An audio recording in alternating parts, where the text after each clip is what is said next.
Number 8, which I would have guessed would have been my number 1, but instead it was number 8. There were a lot of shows that came out, but Black Mirror is number 8 only because it had a lot of competition, to be honest. Specifically, the first episode entitled Common People, my favorite of the entire season, which is about a medical emergency that leaves school teacher Amanda, played by Rashida Jones, who fights for her life. Desperate husband Mike, played by Chris O'Dowd, signs up for Rivermind, a high-tech system that will keep her alive, but at a cost.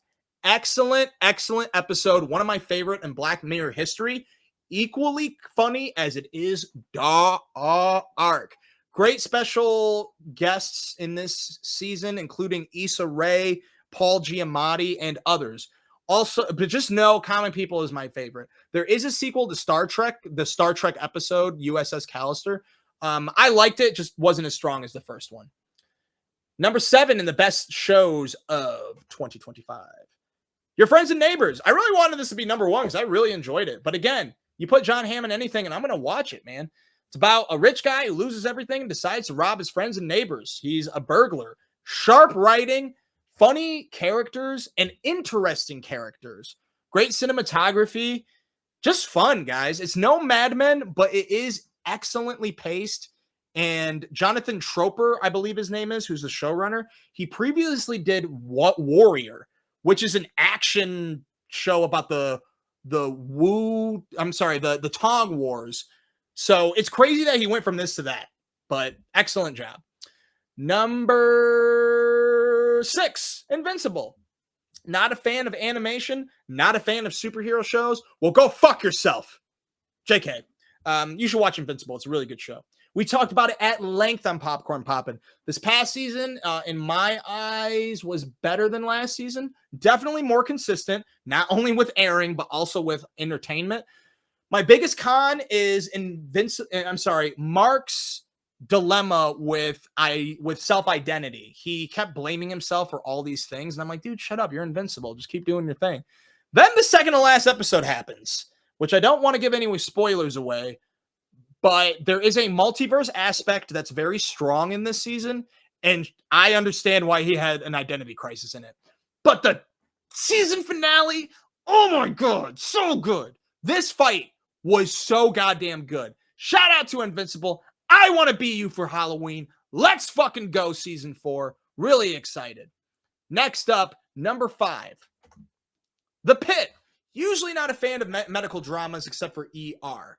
I did watch some of Grey's Anatomy growing up, but I knew after like season 5 or 6, I'm like, this show's never going to end, will it? And guess what, guys? It's still fucking going. That's a long show.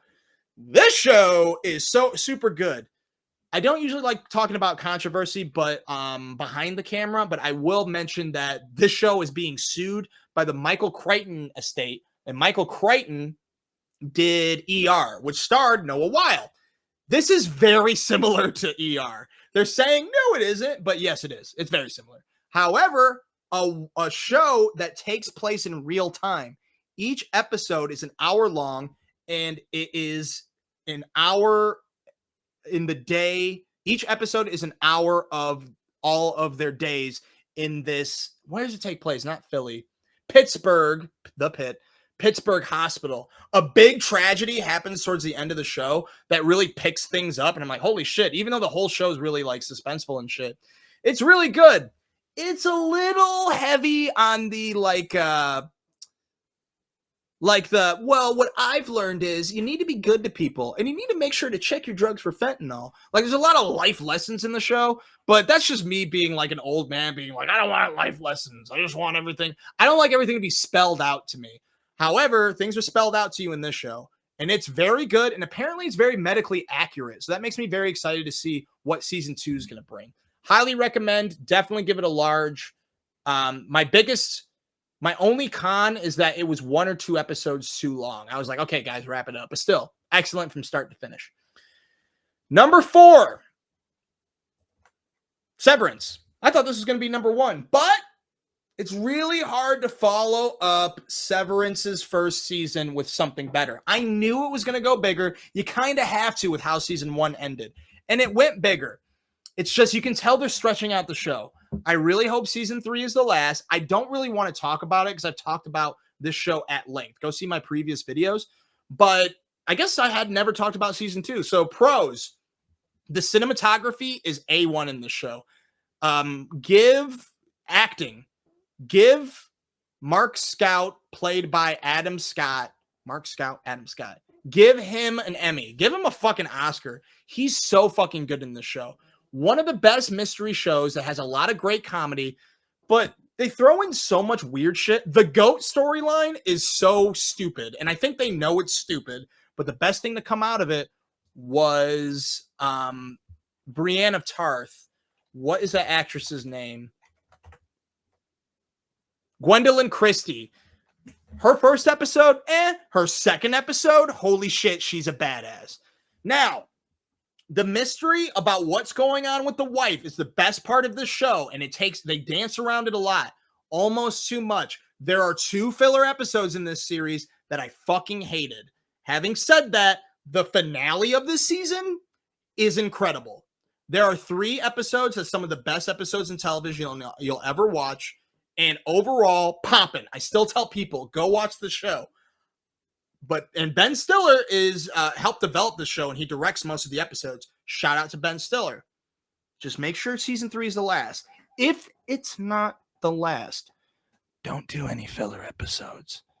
Just make it 4 episodes long. We'll all watch it, and we'll probably be a lot more thankful for it, too. Number 3. The Rehearsal with Nathan Fillion. I talked about it again. I'm talking about it yet again. Nathan Fielder is the best. And this show is not fake, even though it is fake. It's kind of a reality show. Trust me and watch it. I don't want to explain too much because it's very hard to explain. But he helps real life people rehearse some of the most important things in their lives in order to learn from the human experience, because he himself is very bad at social interactions. And it's also a character that he's playing that's bad at social interactions, where I think Nathan Fielder, like behind closed doors at a party, is a very normal guy.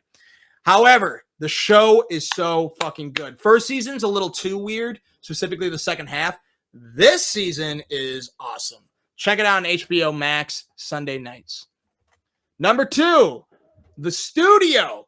This would be number 1 if it weren't for the fact that it's right up my alley. Great celebrity cameos, excellent filmmaking, excellent writing, suspenseful, great acting, really hard. I'm really, really impressed with Seth Rogen, because even though you can see him directing as he's acting, it's a lot of long one takes, and he does a really good job. I really want to see the behind the scenes of how many shots that they do with how many oneers they do, because it's awesome. I don't know how they're going to do a season 2, but I'm all for it. I'm not even caught up yet, and I can comfortably say this is one of my favorite series ever. It's made for me. Check it out on Apple TV Plus. New episodes Wednesdays. And do you know what the number 1 show is?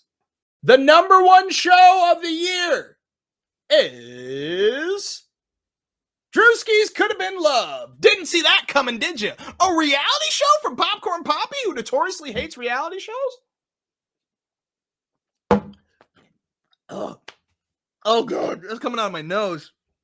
Clip that.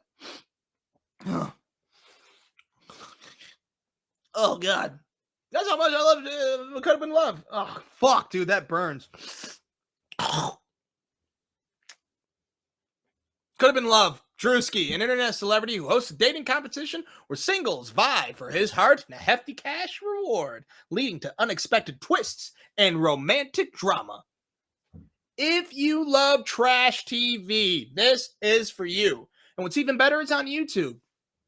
It is popping. It has some recurring, like, same old jokes. Like, he will do a bit for a long time. And there's a lot of, I don't watch reality TV, though. So, like, you can tell a lot of it's constructed like reality TV, but it is super fun. The reunion just aired, and it was awesome-tastic. Shout out to Caleb. One of the best buds you ever want to have. If you slip and fall and your homie slip and falls right after you, he did that shit on purpose to help you out. Shout out to Caleb. But anyways, love Drewski. I love Switcheroo. I do love Bambi, but Bambi's a lot. Yeah, Super dope. And guess what? If you haven't watched it before, you can watch it for free on YouTube. How crazy is that? Pretty insane, if you ask me. It's insane in the membrane, Jermaine.